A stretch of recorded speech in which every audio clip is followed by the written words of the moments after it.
We continue live right here on the Sports Call. Bob Pompeani, Paul Zeise with you. Call that number on the Bordas and Bordas hotline. And remember to join us 7 o'clock right here on Saturday night. It's the Riverhounds home opener against Penn FC. This should be a good game. We saw the Riverhounds last week at Nashville SC come away with a 0-0 tie. They got a point, and they had some great chances in that game in front of over 18,000 down there in Nashville. So tune in.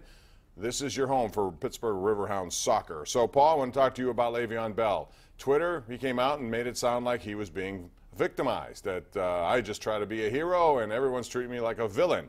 My question is, who started this? And the other thing is, look what LeVeon Bell has done. He's been suspended twice. He was late to a walkthrough. He also retired, or at least said he was going to retire, has not shown up for training camp and won't do so again. Who's the villain, and why is he saying this? I think, like I said, I think he's trying to be James Harrison and get himself thrown out of town. I think that's really what it is. He's just trying to, create a distraction and be a guy that is looked at as somebody who is, starting to disrupt the flow of the team and all this other stuff to the point where the Steelers just say, you know what, we've had enough of this. He should be the highest paid running back in football. He already is. I don't think anybody would argue that. The question is, is he worth what actually more than Devontae Freeman and LaShawn McCoy make combined, which is what he's asking, which is absurd. Also, what is absurd is the fact that he thinks he's both a running back and a wide receiver. Which is the dumbest thing I've ever heard. I mean, he's one and the same. That's what running backs do. Just ask Marshall Faulk or anyone else who's played at a high level. You catch passes out of the backfield, and that's the way it is. But $17 million a year, I agree. I think he's trying to force himself out. He knows he's not going to get what he wants here, so all right. Go ahead. And guess who's going to turn out to be the villain? It's you, Le'Veon Bell. Well, here's the other thing is, what's he going to make, $14 million this year? 14.5. I mean, if the worst thing that's going to happen to me this year is I'm going to make $14.5 million, I've had a pretty good year. Yeah, couple that with the 12 last year, so that's $26 million in 2 years, not too bad. And I guess if he wants to move on with his life, go ahead, but I don't think that's the true goal here. Let's go out to the lines. We'll begin with Gil in Johnstown. Hey, Gil, how you doing? Hey, Bob. Two quick comments. I tried to get in last night, and the reason I was calling, what's with the love fest with Ian Cole all of a sudden with all the Pens fans?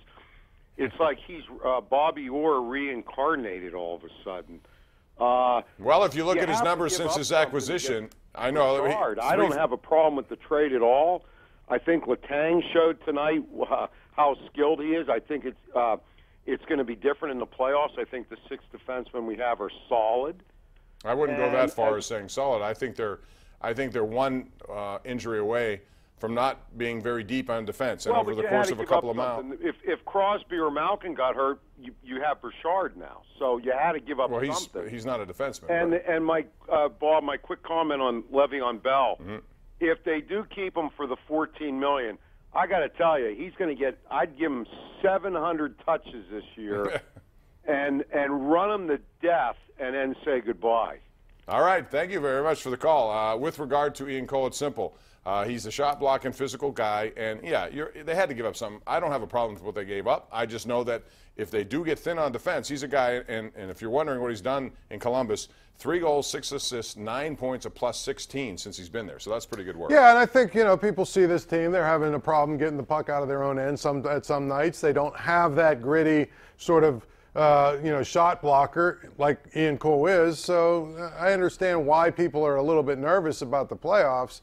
I just think that they're going to do a lot of what Nashville did last year, which is play with 4, maybe 5 defensemen, and throughout the playoffs, and they're going to do that. You got to remember, a guy like Chris Letang, he might play 30 minutes a game. So I think they'll be okay unless, like you said, there's an injury. Then maybe it looks. Well, they played Matt Hunwick tonight. They didn't dress Chad Ruhler. Those are your 2 guys, and if somebody gets of the top 4, now you got to move one of those guys into there. That's a little different situation. Right. The other thing is defense is. We often talk about defense. Goaltending by itself, it's a team effort. It's 5-on-5, and the way they've been coming back, lack of back checking over the course of the last 10 games, where they're now 5-5, but they've given up too many wide open opportunities because they're not hustling back. And it's not just defense; it's forwards. They contribute to it. And that would speak to a team that's waiting for the playoffs to start. Yeah, but you can't do that. That's dangerous. I still think that's dangerous. Let's go to Ken in Clearfield. Hey, Ken, how are you? Welcome to the Sports Call. Hey, Bob. Hi. Hey, a big Notre Dame fan, but besides that point, congratulations to Penn State. I live over here in Clearfield.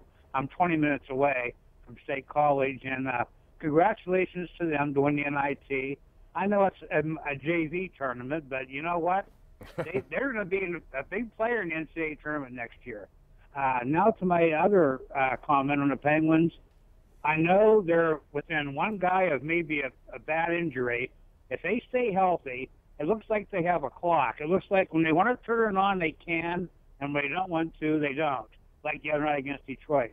What do you guys think about that? Yeah, but that's, I understand that, but I also know that you can, they're not in a position here to think that they're going to be able to do what they did last year, especially 2 years ago, with what they have. I don't think it's as deep. I don't think it's as good. I think it's a team that needs to get home ice and needs to get power plays to make them work. If they go on the road a lot, I mean, again, the record this year speaks for itself on the road. It's not good at 14-28. So. Yeah, I mean, again, here's the tough thing about the Penguins. They've won the last 2 Stanley Cups. So in order to beat them, you're going to have to beat them 4 times in 7 games. It's hard to do. It's a team like the Penguins that know how to win games. You know what? You take all the X's and the O's and the personnel and all the other stuff and you throw it out the window because these guys seem to know how to win when it counts. So, I mean, I could see them losing in the playoffs, but it would shock me if they lost in the first round, and I think that it would shock me if they lost before the Eastern Conference Final. Yeah. So, that's the thing about Penn State. They might be a big player next year in the NCAA tournament, but if Carr leaves for the NBA and Steven, Lamar Stevens leaves, now all of a sudden it changes everything. If they don't, if they stay, then they're really good team. They'd be one of the teams in the Big Ten I would look.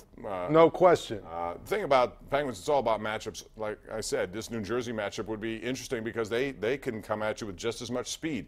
I feel better with the Penguins taking on Washington for a lot of reasons. Number one, because they get into Holtby's head. Number two, Washington is not as fast as other teams. I think the Penguins know how to play Washington. I think New Jersey could be a little bit of a test. So it's about matchups as well. And goaltending more than any other position. You better have your goaltender on top of his game.